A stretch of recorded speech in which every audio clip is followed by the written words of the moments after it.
¿Qué harías si el fantasma de tu mayor error volviera de la forma más inesperada? Imagina un dolor que te ha acompañado durante 25 años, una herida abierta que nunca cicatriza. Ahora imagina que, en un día cualquiera, en el lugar más común, te encuentras cara a cara con una posibilidad que creías enterrada para siempre. Esta no es solo una historia de pérdida. Es un relato sobre las segundas oportunidades que la vida a veces nos concede, envueltas en misterio y casualidades que desafían toda lógica. Prepárate para un viaje emocional que te mantendrá en vilo hasta el último segundo, preguntándote si el destino realmente está escrito o si somos nosotros quienes lo forjamos con cada decisión. Nuestros protagonistas son dos almas marcadas por un mismo evento, aunque lo vivieron desde orillas opuestas del dolor. Por un lado está Javier, un prestigioso arquitecto de Madrid, que ha construido un imperio sobre los cimientos de una tragedia personal. Cada rascacielos que diseña parece un intento de alcanzar un cielo del que su primera hija, Lucía, fue arrancada. Vive en una jaula de oro, con una nueva familia a la que adora, pero el eco de una risa infantil perdida resuena en cada pasillo de su lujosa vida. Por otro lado, está Carmen. Una mujer que se levanta antes de que el sol bese las calles de Vallecas, luchando cada día para darle un futuro a su hija, Sofía. Su vida es una rutina de autobuses, trenes de cercanías y el olor a productos de limpieza. Creció en un centro de menores, sin más pasado que un pequeño colgante de plata en forma de llave, su único ancla en un mar de incertidumbre. No sabe que la cerradura que abre esa llave está en el corazón del hombre para el que limpia los suelos cada madrugada. El ascensor se abrió con un suave silbido en la planta 35.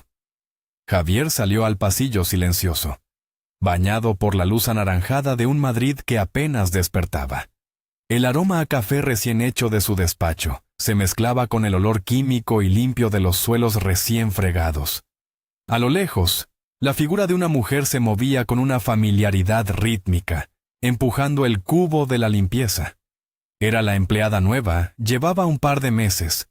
Apenas habían cruzado unas pocas palabras, saludos cordiales dictados por la cortesía. Él era el jefe, el dueño del imperio de cristal y acero que se erigía sobre el paseo de la Castellana. Ella era una sombra anónima que devolvía el brillo a los mármoles antes de que el verdadero ajetreo comenzara. Javier asintió con la cabeza mientras pasaba a su lado, con la mente ya ocupada en los planos de un nuevo proyecto en Valencia, en los números, en las reuniones.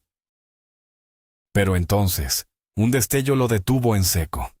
Un minúsculo punto de luz que colgaba de su cuello. No fue una decisión consciente. Sus pies se anclaron al suelo. El corazón le dio un vuelco tan violento que sintió un dolor agudo en el pecho. La mujer, al notar su repentina quietud, se detuvo y lo miró con extrañeza, sus ojos de un azul profundo, reflejando la luz del amanecer que entraba por los ventanales. Javier no veía a la limpiadora. Veía una pequeña tienda de bisutería en la estación de Atocha. Veía la manita de su hija de 3 años señalando un objeto brillante en un expositor. Escuchaba su propia voz, joven y despreocupada, diciendo: «Claro que sí, princesa, te compraré la llave mágica». Era una pequeña llave de plata, delicada y con un diseño floral en la cabeza. La misma llave. Después de 25 años, de miles de rostros anónimos, de una vida entera reconstruida sobre cenizas, esa llave estaba allí, colgando del cuello de una extraña. El aire se volvió denso, irrespirable. El mundo entero pareció reducirse a ese pequeño objeto de plata. «Perdone», la voz de Javier salió ronca, irreconocible. «Ese colgante, ¿dónde lo consiguió?» La mujer, Carmen, se llevó una mano al cuello instintivamente, como protegiendo su único tesoro. Su expresión pasó de la confusión a la cautela. Era una pregunta extraña, demasiado personal para venir de su jefe, el gran Javier Ríos. «Esto», murmuró, su voz suave. Es mío desde que tengo memoria. Lo llevaba puesto cuando me encontraron. Sus palabras cayeron como piedras en un pozo profundo y silencioso. Cuando me encontraron, la frase resonó en la cabeza de Javier, desatando una avalancha de recuerdos dolorosos. Informes policiales, fotos borrosas, la cara desesperada de su primera mujer, Isabel.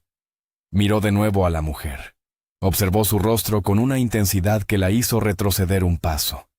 El pelo rubio ceniza recogido bajo un pañuelo. Los ojos de un azul imposible, idénticos a los de su propia madre. Y entonces lo vio. Un pequeño lunar, casi imperceptible, justo encima del labio superior. El mismo lunar que él tenía. El mismo que besaba cada noche en la mejilla de su pequeña Lucía.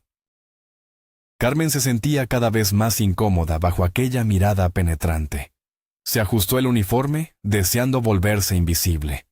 Su vida ya era bastante complicada. Cada madrugada, el despertador sonaba a las 4:30 en su pequeño piso de Vallecas. Despertar a su hija Sofía, prepararle el desayuno y el bocadillo para el colegio y salir corriendo para coger el primer tren de cercanías era un ritual agotador. Vivía por y para esa niña de 10 años, su única familia, su motor. Este trabajo, en una de las torres más emblemáticas de Madrid, era una bendición. Estaba lejos, el trayecto era largo, pero la paga era decente y le permitía trabajar antes de que el resto de la ciudad se pusiera en marcha. Así podía recoger a Sofía del colegio por la tarde. El silencio del edificio a esas horas le daba paz.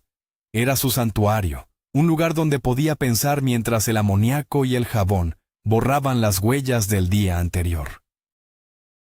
Nunca imaginó que ese silencio sería roto por una pregunta que removería los cimientos de su existencia. Ella no recordaba nada antes del centro de menores. Sus primeros recuerdos eran camas en fila, el olor a comedor colectivo y la sensación constante de no pertenecer a nadie. Los cuidadores le contaron la historia 1000 veces. Un policía la encontró en un banco de la estación de Atocha, sola, asustada y con solo 3 años. No sabía su apellido, ni de dónde venía. Solo repetía su nombre, Carmen, y se aferraba con fuerza a la llave de plata que llevaba al cuello. Por eso se apellidaba Carmona, por el agente que la encontró. La llave era su única conexión con un pasado nebuloso. Durante años se había imaginado 1000 historias sobre ella. Quizás sus padres eran ricos y la perdieron en un descuido. O quizás eran artistas de circo que tuvieron un accidente. Cualquier fantasía era mejor que la versión más probable, la que susurraban algunos cuidadores, que era hija de unos marginados que simplemente la abandonaron. La llave de plata contradecía esa cruda realidad. Era demasiado bonita, demasiado delicada. Era un símbolo de que, en algún momento, alguien la había querido. Javier, por su parte, había pasado la mitad de su vida huyendo de aquel día. Era un domingo soleado de mayo. Él e Isabel, su primera mujer, habían decidido llevar a la pequeña Lucía a pasar el día en la Sierra de Guadarrama, un respiro del calor de la ciudad. Lucía estaba preciosa con su peto vaquero y sus 2 coletas. En la estación de Atocha, antes de coger el tren, vieron la tiendecita de bisutería. La insistencia de la niña por la llave de plata fue tan adorable que cedió al instante. Fue el último regalo que le hizo, el último momento de pura y despreocupada felicidad. El viaje en tren se convirtió en una pesadilla. Unos tipos subieron en una de las paradas. Buscaban problemas. Él, joven e impulsivo, intentó ignorarlos, pero la situación escaló en el pequeño espacio entre vagones. Quería fumar, un vicio estúpido. Dejó a Lucía durmiendo en el asiento, cubierta con su chaqueta, y fue al final del vagón. Pensó que solo serían 2 minutos. 2 minutos que le costarían una vida entera. La confrontación fue rápida y brutal. Una discusión, un empujón, y de repente, golpes lloviendo sobre él.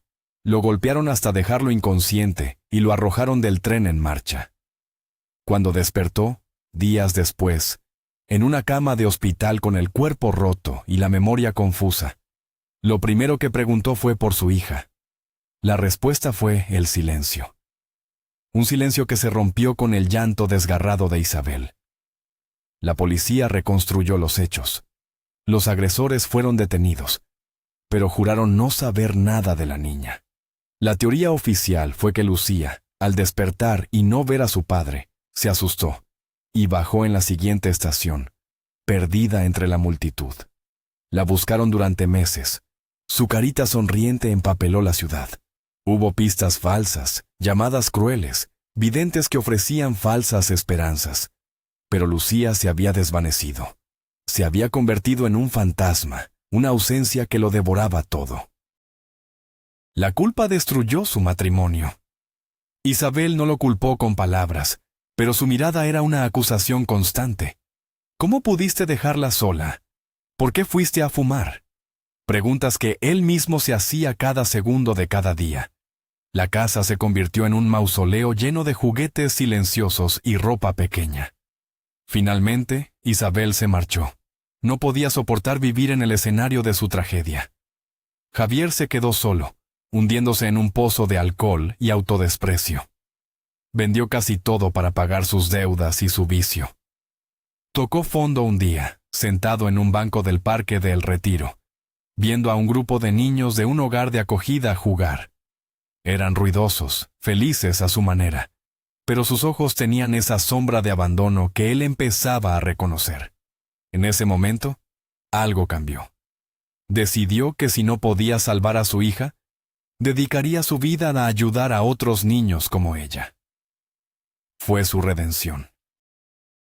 Con la misma tenacidad con la que se estaba destruyendo, empezó a reconstruirse. Volvió a trabajar en la construcción, primero como un simple peón, luego fundando una pequeña empresa de reformas. El trabajo físico le agotaba el cuerpo y acallaba los demonios de su mente. Invirtió cada céntimo que ganaba. Su empresa creció, se expandió, y pronto se convirtió en el gigante que era hoy. El dinero no le devolvió la felicidad, pero le dio un propósito. Creó una fundación, financió centros de menores, becas para huérfanos, programas de acogida. Y en una de sus visitas a un centro, conoció a Cristina. Ella era una voluntaria, una joven llena de idealismo y con una bondad que lo desarmó. Era mucho más joven que él, pero vio más allá de su fachada de empresario de éxito. Vio al hombre herido que se escondía debajo.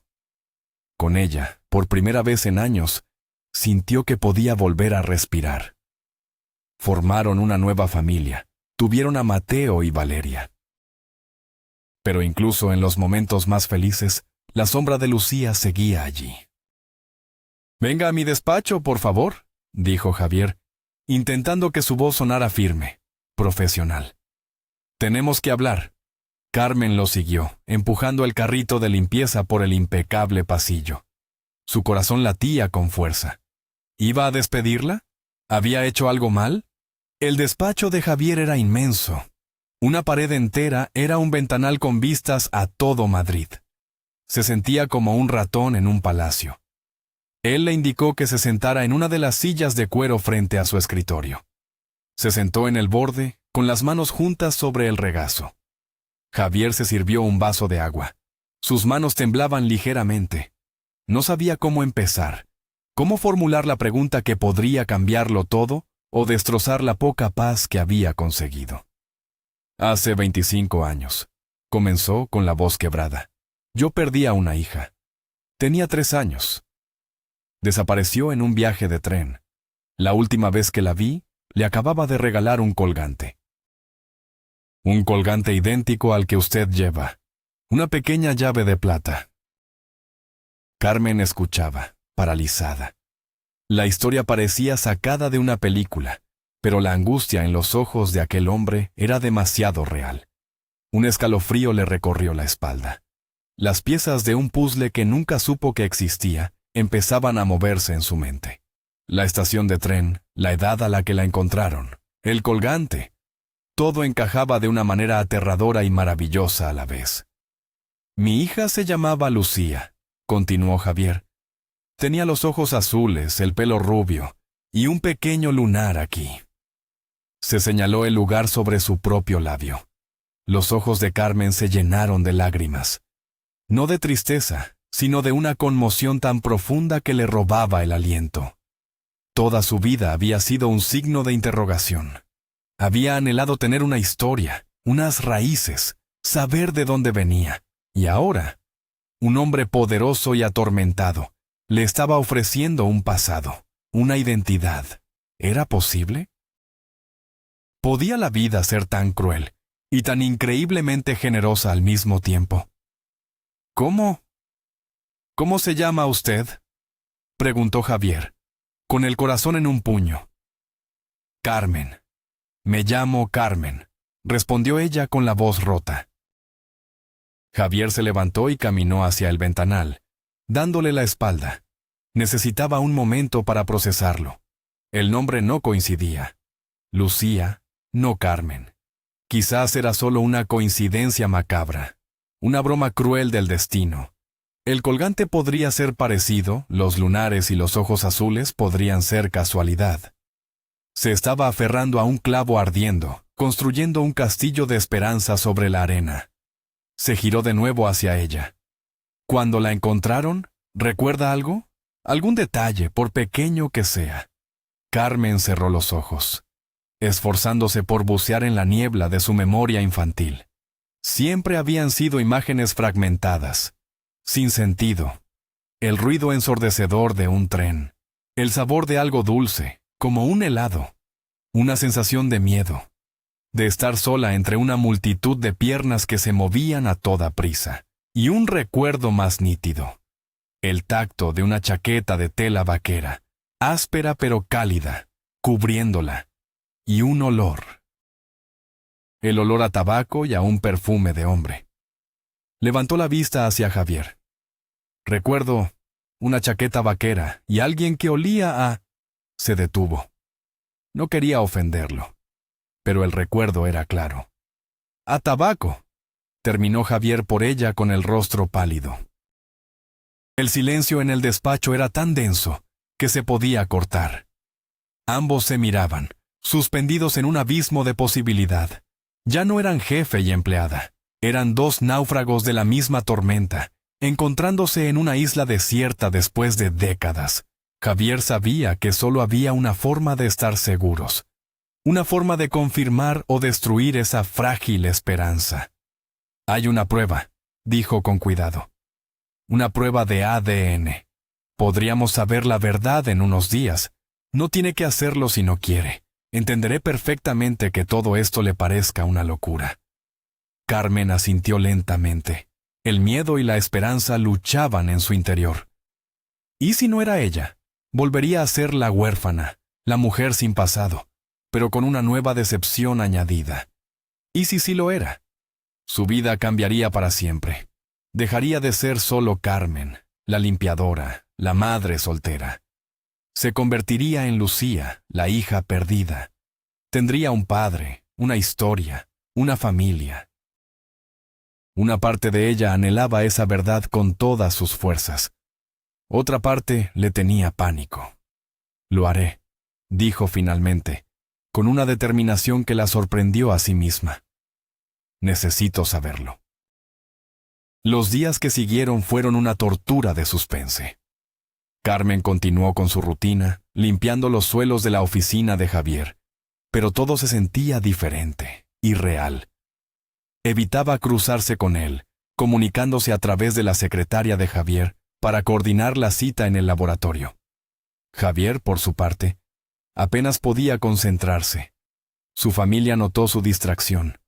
Su mujer, Cristina, le preguntó si ocurría algo. Él le contó toda la historia. Cristina, con su inmensa empatía, lo escuchó sin juzgarlo, ofreciéndole su apoyo incondicional. Estaba tan nerviosa como él. La aparición de Lucía, si se confirmaba, lo cambiaría todo para su familia también. Mateo y Valeria tendrían una hermana mayor. Ella tendría que hacer espacio en su vida y en el corazón de su marido para el fantasma que por fin había cobrado carne. La llamada del laboratorio llegó un viernes por la tarde. Javier estaba en su despacho, mirando la misma vista de Madrid que se había convertido en el telón de fondo de su vida. Su móvil vibró sobre la mesa. Vio el número del laboratorio y sintió que el corazón se le detenía. Javier citó a Carmen en su despacho esa misma tarde. Cuando ella entró, su rostro reflejaba la misma ansiedad que sentía él. Javier no se anduvo con rodeos. Dejó el sobre del laboratorio sobre la mesa, entre ellos. «Los resultados están aquí», dijo con voz grave. «No lo he abierto. Creo que debemos hacerlo juntos». Carmen se acercó a la mesa, sus nudillos blancos por la tensión. Juntos rompieron el sello. Javier sacó el folio y sus ojos recorrieron las palabras técnicas, buscando la única frase que importaba. La encontró al final del primer párrafo. La probabilidad de parentesco entre los sujetos A y B es del 99,999%. Javier dejó caer el papel sobre la mesa. Levantó la vista y sus ojos, llenos de lágrimas, se encontraron con los de ella. «Lucía», susurró. Y en ese instante, el tiempo se plegó sobre sí mismo. 25 años de dolor, culpa y búsqueda se disolvieron en una sola palabra. Carmen, no, Lucía. Se cubrió la boca con la mano, ahogando un sollozo que venía desde lo más profundo de su ser. Era real. Tenía un padre. Lo que siguió fue un torbellino de emociones indescriptibles. Javier se acercó a ella y, por primera vez, la abrazó. No fue el abrazo de un jefe, sino el de un padre que recupera un trozo de su alma. Lucía se aferró a él, llorando por los años perdidos, por la niña solitaria que fue, por la mujer que luchó sola. Lloraron juntos en el silencio de esa oficina suspendida sobre el cielo de Madrid. Hablaron durante horas. Lucía le contó su vida, el centro de menores, sus sueños rotos, su embarazo adolescente con un chico llamado Marcos que la abandonó, y el nacimiento de Sofía, su ancla y su salvación. Javier la escuchaba con el corazón encogido.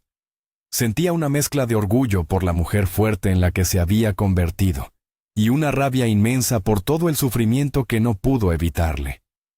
Su pequeña princesa había tenido que luchar cada día de su vida, y todo por su culpa, por 2 estúpidos minutos y un cigarrillo. Javier insistió en que Lucía y Sofía se mudaran a su casa inmediatamente. Quería recuperar el tiempo perdido, darles todo lo que les había sido negado. Lucía, abrumada, al principio se negó. Su pequeño piso en Vallecas era su hogar, su independencia. Pero la insistencia de Javier y la idea de ofrecerle a Sofía una vida mejor la convencieron. La noticia más difícil de dar fue a Isabel, su primera mujer. Javier la llamó. Isabel se había vuelto a casar, tenía otra vida, pero la herida de Lucía nunca había cerrado. Cuando Javier le dijo que la habían encontrado, se produjo un largo silencio al otro lado de la línea, seguido de un llanto que lo decía todo. El reencuentro entre madre e hija fue en un café discreto. Fue torpe, doloroso y sanador a la vez. Se miraron, se tocaron, intentando reconocerse en los rasgos de la otra. Isabel lloraba pidiendo perdón por no haberla encontrado, y Lucía la consolaba, diciéndole que no tenía nada que perdonar. Presentarle a Lucía y a Sofía a su nueva familia fue otro paso delicado. Cristina las recibió con los brazos abiertos y una calidez genuina que disipó los miedos de Lucía. Vio en ella no a una rival, sino a otra víctima de la misma tragedia que había definido la vida de su marido. Los hijos de Javier, Mateo y Valeria, al principio miraban con curiosidad a esas 2 extrañas que habían invadido su casa, pero Sofía, con su carácter abierto y risueño, no tardó en ganárselos. Pronto, la enorme casa de la Moraleja, antes silenciosa y ordenada, se llenó de las risas y las carreras de los 3 niños. Por primera vez, Javier sentía que todas las piezas de su vida estaban juntas. La familia que había perdido y la familia que había construido se habían unido, formando un todo nuevo y complejo. Las cicatrices seguían ahí, pero ya no dolían tanto. La casa, por fin, se sentía como un hogar completo. Lucía tuvo que aprender a vivir en un mundo nuevo. Pasó de contar cada euro a no tener que preocuparse por el dinero. Javier le ofreció un puesto en la empresa, no como limpiadora, sino como su asistente personal. Quería tenerla cerca, enseñarle el negocio, darle las herramientas para que construyera su propio futuro. Al mismo tiempo, la animó a estudiar. Lucía, que siempre había soñado con ir a la universidad, pero tuvo que abandonar sus estudios de formación profesional, se matriculó en la UNED para estudiar trabajo social.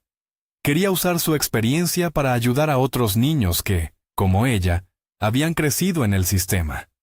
Su pasado, antes una fuente de vergüenza, se convirtió en su mayor fortaleza. Encontró un propósito más allá de la supervivencia. Ya no solo luchaba por su hija, ahora luchaba por un ideal. Su vida, que había sido un camino estrecho y lleno de obstáculos, se abría ahora a un horizonte de infinitas posibilidades. Sofía fue quien se adaptó con mayor facilidad. Para una niña de 10 años, pasar de un pequeño piso en Vallecas a una casa con piscina y jardín fue como entrar en un cuento de hadas. Tener hermanos con los que jugar, abuelos que la mimaban y una habitación para ella sola era un sueño hecho realidad. Veía a su madre sonreír más que nunca. Veía a ese hombre, Javier, al que ahora llamaba abuelo, mirarla con una adoración que la hacía sentir la niña más especial del mundo. La transición de Lucía, sin embargo, fue más compleja. A menudo se sentía como una impostora. Los hábitos de la escasez estaban grabados a fuego en su piel. Apagaba las luces al salir de las habitaciones. Se preocupaba por el coste de la comida. Le costaba aceptar regalos caros, sintiendo que no los merecía. Cristina, con su paciencia infinita, se convirtió en su confidente, ayudándola a navegar por las complejidades de su nueva vida, enseñándole que merecía ser feliz. Un día, mientras ordenaba unos papeles viejos en el despacho de Javier, Lucía encontró una caja de cartón. Dentro había fotos antiguas. Vio a un Javier joven, sonriente, abrazando a una mujer preciosa que debía ser Isabel, y en sus brazos, una niña pequeña con coletas y un peto vaquero. Era ella. Se reconoció en la sonrisa pícara, en la mirada curiosa, pero era como mirar a una extraña. Lloró en silencio, de luto por la niña que fue y que nunca recordaría ser. Javier la encontró así, con las fotos esparcidas por la mesa. Se sentó a su lado, y por primera vez, le contó todos los detalles de aquel día, los buenos y los malos. Le habló del paseo, de los helados, de cómo cantaba en el tren, y le habló del ataque, de su impotencia, de su culpa. Fue una confesión dolorosa pero necesaria. Lucilo lo escuchó y al final tomó la mano de su padre. «No fue tu culpa», le dijo. «Fuiste una víctima, igual que yo». Y con esas palabras, liberó a su padre de una prisión en la que había vivido durante 25 años. La noticia del increíble reencuentro no tardó en filtrarse a la prensa. El magnate Javier Ríos encuentra a su hija desaparecida hace 25 años trabajando como limpiadora en su propia empresa. Los titulares eran sensacionalistas. Los periodistas acamparon frente a su casa. Lucía, acostumbrada al anonimato, se sintió aterrorizada por la repentina exposición. Javier los protegió, emitiendo un comunicado pidiendo respeto y privacidad. Pero la historia ya había capturado la imaginación del público.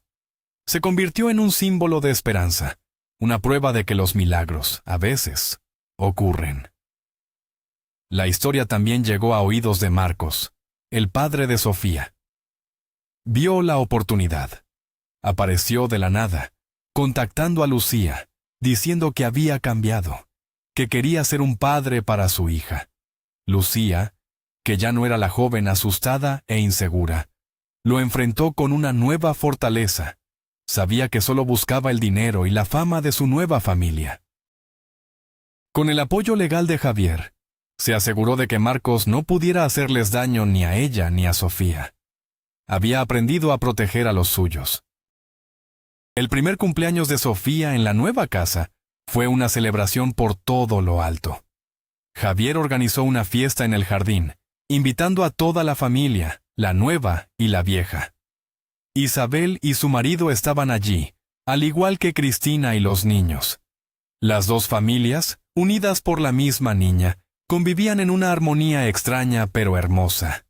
Ver a Sofía abrir sus regalos, rodeada de tanto amor, fue un momento catártico para todos. Lucía observaba la escena con lágrimas en los ojos. Pensó en todos los cumpleaños que había celebrado sola con su hija, con un pastel comprado en el supermercado y un único regalo. Ahora, su hija tenía todo lo que ella nunca tuvo.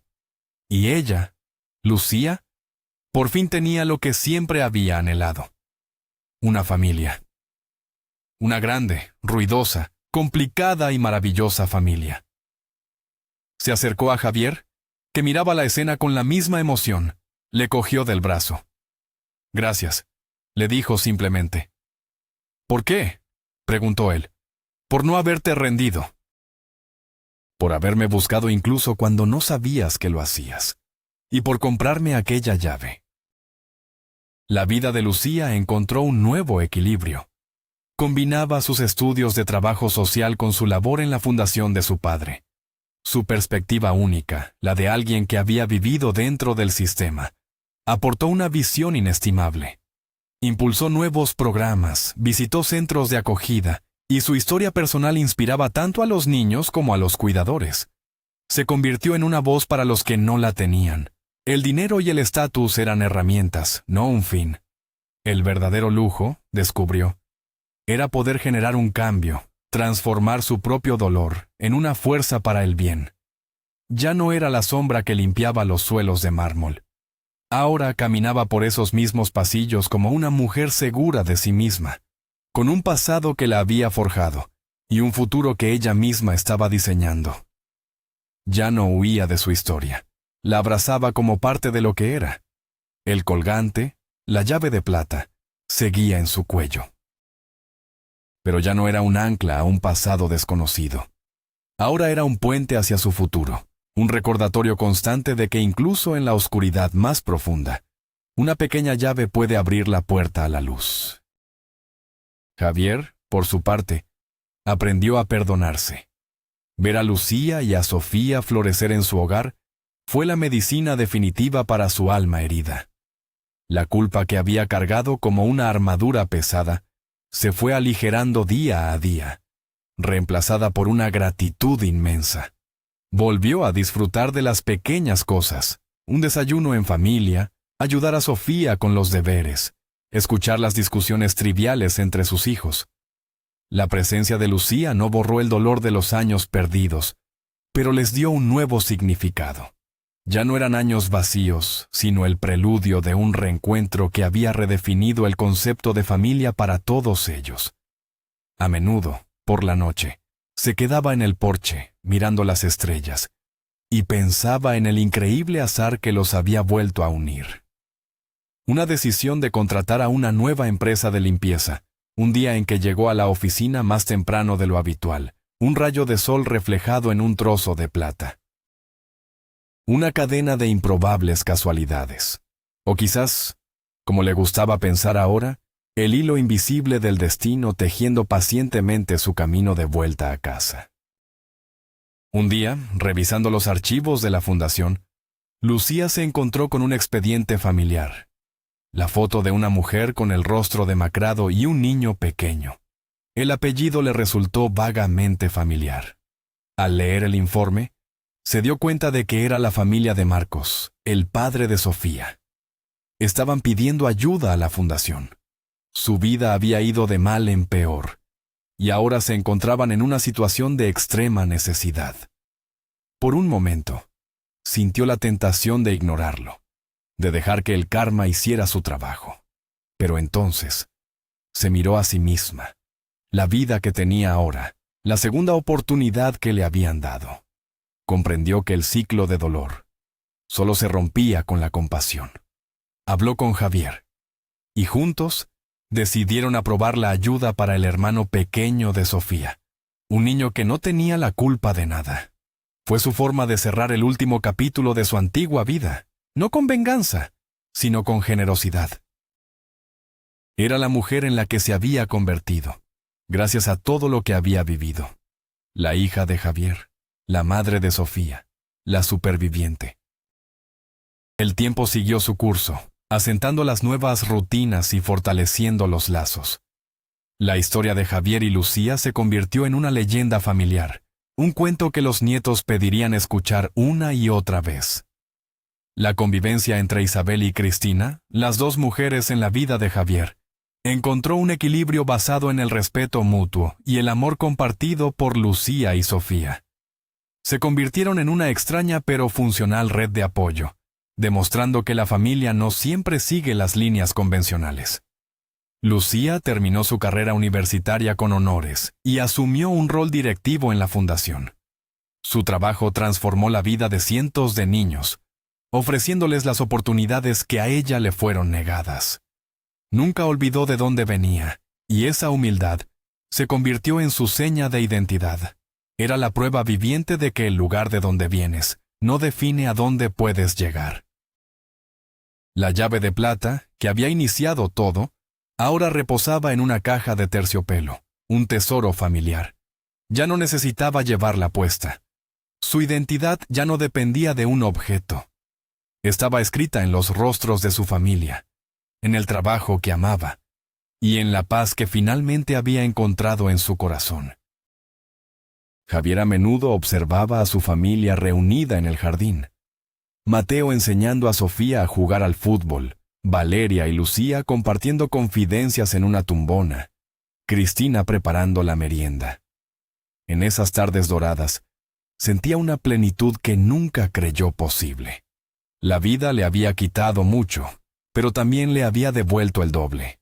Le había enseñado que el amor puede sobrevivir a la tragedia, que la esperanza puede florecer en el terreno más árido y que las segundas oportunidades no son un mito, sino una realidad tangible.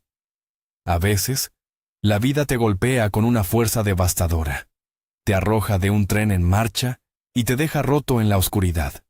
Pero también, a veces, en una mañana cualquiera, en el pasillo de una oficina, te tiende una mano en la forma más inesperada y te ayuda a levantarte.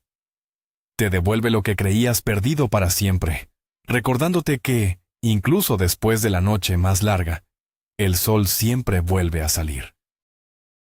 Y esa era la verdad que ahora iluminaba todos sus días. Una tarde, mientras ayudaba a Sofía con un proyecto de historia para el colegio, encontraron una foto en un libro antiguo. Era una imagen de la estación de Atocha a principios de los años 90. Sofía la miró con curiosidad. «Abuelo, ¿es aquí donde encontraron a mamá?», preguntó. Lucía, que estaba a su lado, asintió con una sonrisa melancólica. Javier se acercó y miró la foto por encima de sus hombros. Vio el mismo banco, los mismos andenes. Por un instante, el recuerdo del dolor le oprimió el pecho. Pero entonces, Sofía tomó su mano y la de su madre. «Qué suerte que la encontraron», dijo con la inocencia de sus 10 años. «Si no, yo no os habría conocido». Y en esa simple frase, todo el sufrimiento de los años pasados encontró su redención. No había sido en vano.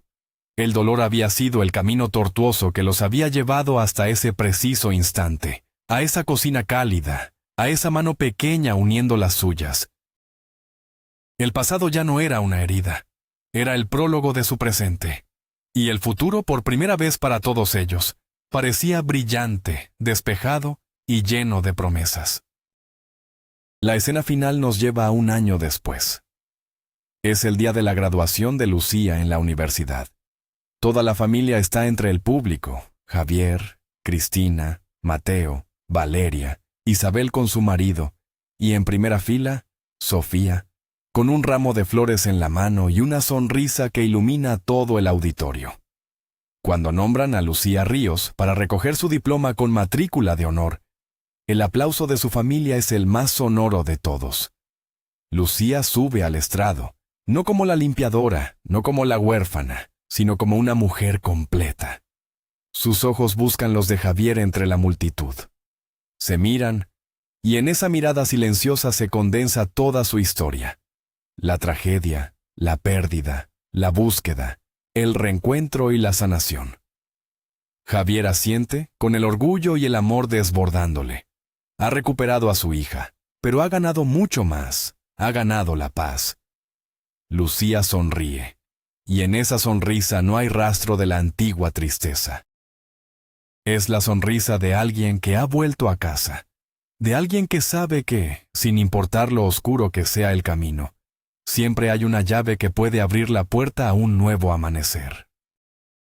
Y así, la llave de plata, un simple objeto comprado en un día soleado, se convirtió en el faro que guió a una hija de vuelta a su padre a través de un océano de tiempo y dolor.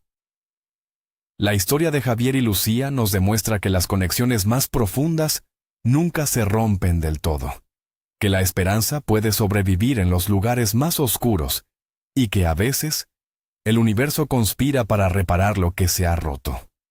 Su viaje no borra las cicatrices del pasado, pero las transforma en un mapa que los ha llevado a un presente lleno de amor y segundas oportunidades. Gracias por acompañarnos en este torbellino de emociones. Esperamos que esta historia te haya conmovido tanto como a nosotros. Si te ha gustado, no olvides darle a me gusta, suscribirte a nuestro canal para no perderte ninguna de nuestras historias y dejarnos un comentario contándonos qué te ha parecido. Nos encantaría saber tu opinión. Y ahora te preguntamos a ti, ¿crees en el destino o en las casualidades?